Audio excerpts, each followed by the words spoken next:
Xin chào các bạn đã quay lại với kênh Cô Ba Bình Dương. Hôm nay mình xin chia sẻ với các bạn cách làm món khổ qua ớt kho tiêu với sự kết hợp giữa khổ qua giòn giòn, ớt ngọt thơm và nhân thịt tôm thấm gia vị. Từng miếng khổ qua chín mềm nhưng không nhũng, giữ nguyên độ giòn, kết hợp với vị ngọt của ớt và phần nhân thơm lừng, đậm đà, tạo nên món ăn mới lạ và ngon miệng cho bữa cơm gia đình. Nào, hãy cùng mình vào bếp thực hiện ngay nha! Chúng ta có thể xem những thành phần nguyên liệu chi tiết, hình ảnh nguyên liệu cụ thể để thực hiện món này ở cuối video hoặc tham khảo những dụng cụ nhà bếp mình hay sử dụng bên dưới phần mô tả của video. Đầu tiên mình sơ chế các nguyên liệu thơm, băm nhỏ vài tép tỏi nè. Và mình băm nhỏ một củ hành tím. Đập dập và băm nhỏ phần gốc hành lá.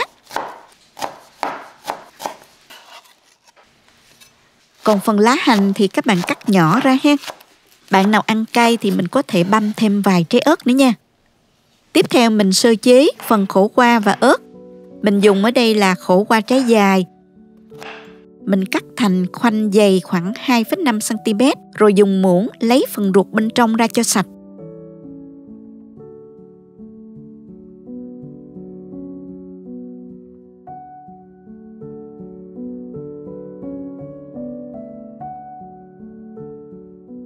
Còn đây là ớt ngọt, mình cho vào một ít để kho chung với khổ qua cho thêm màu sắc. Mình dùng dao xẻ dọc ở khoảng giữa của trái ớt. Sau đó khéo léo dùng dao nhọn lấy hết ruột ớt bên trong ra. Xong rồi mình đem khổ qua và ớt đi rửa lại cho sạch và để thật ráo nước. Phần nhân để nhồi khổ qua và ớt gồm có 250g thịt xay, 150g tôm xay.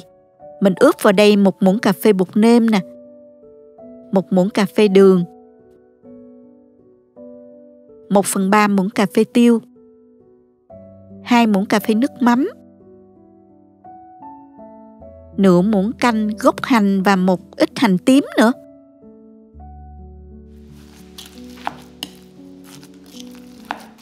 Dùng tay mình trộn đều hỗn hợp. Sau đó thì mình dùng tay lấy khối thịt đập mạnh vài lần xuống để hỗn hợp được dẻo nha các bạn.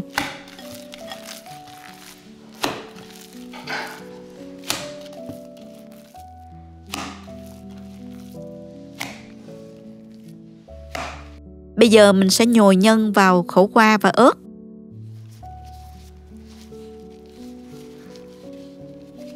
Lấy một ít nhân thì mình nhồi đầy vào khoanh khổ qua.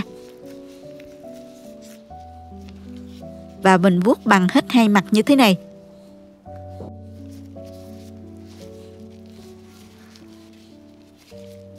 Các bạn cứ làm như vậy cho đến hết nha.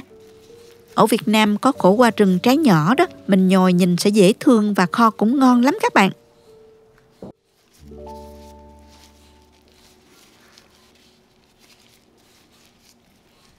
Trái ớt thì mình cũng nhồi đầy nhân vào như thế này ha. Làm tuần tự cho đến hết nha. Loại ớt của mình là ớt ngọt đó, các bạn có thể sử dụng ớt sừng, loại ít cay cũng được. Khổ qua mà kho chung với ớt thì rất là hợp luôn đó. Tiếp theo mình pha sốt kho gồm có 1 muỗng canh nước mắm, nửa muỗng canh đường, nửa muỗng cà phê tiêu, 1 muỗng canh dầu hào,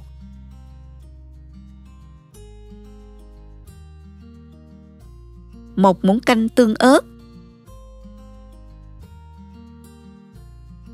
nửa muỗng canh nước màu đường,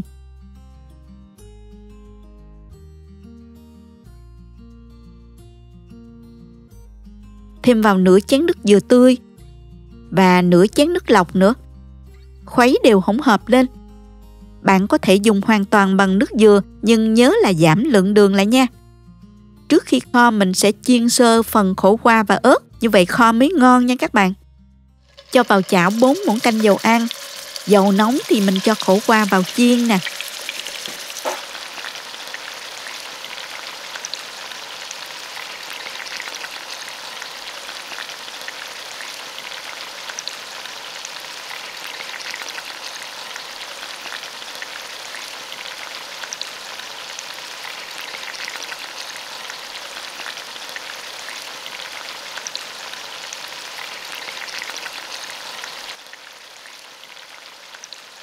Khi thấy khổ qua săn mặt thì mình trở qua mặt còn lại để chiên ha.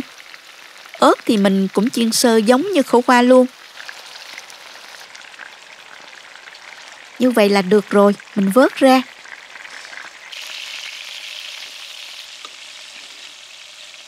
Giờ thì đến bước kho.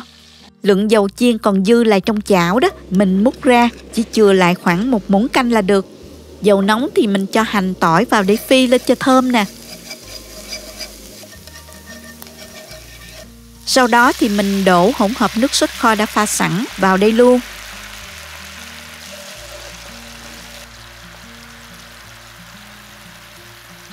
Khi nước sốt sôi lên thì mình bắt đầu cho khổ qua và ớt vào.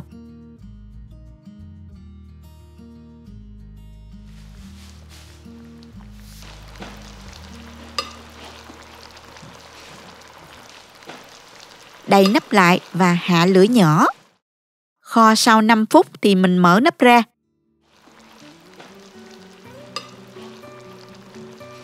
Trở mặt khổ qua và ớt để nước kho thấm đều. Tiếp tục kho ở mức lửa nhỏ riu riu đến khi nước sốt sệt lại.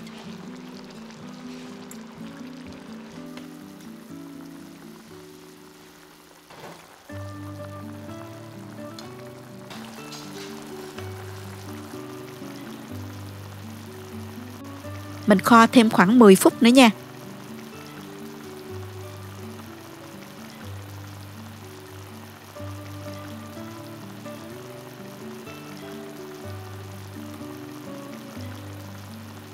Như vậy là xong rồi các bạn. Mình tắt bếp.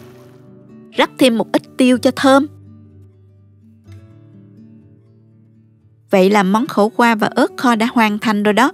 Dùng cơm thôi các bạn ơi.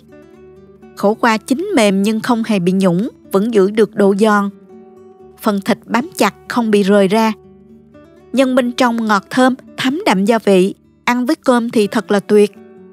Phần ớt ngọt thơm hòa cùng vị đắng nhẹ của khổ qua tạo nên một sự kết hợp hoàn hảo luôn. Hãy thay đổi khẩu vị cho bữa ăn gia đình thêm phần ngon miệng nha. Chúc các bạn nấu ăn thật ngon và vui vẻ bên gia đình thân yêu của mình. Cảm ơn các bạn đã theo dõi video. Nếu thích cách mình chia sẻ, nhớ gửi cho bạn bè cùng xem, bấm like và đăng ký kênh để xem nhiều món ăn mới của mình. Nếu thấy video thực sự hữu ích, bạn có thể gửi tặng ekip thực hiện một ly cà phê bằng nút Super Thanks hình trái tim ngay bên dưới video. Các bạn cũng có thể truy cập website cobabinhdương.com để xem công thức nấu ăn dưới dạng bài viết. Chào tạm biệt và hẹn gặp lại các bạn trong video kỳ tới nha!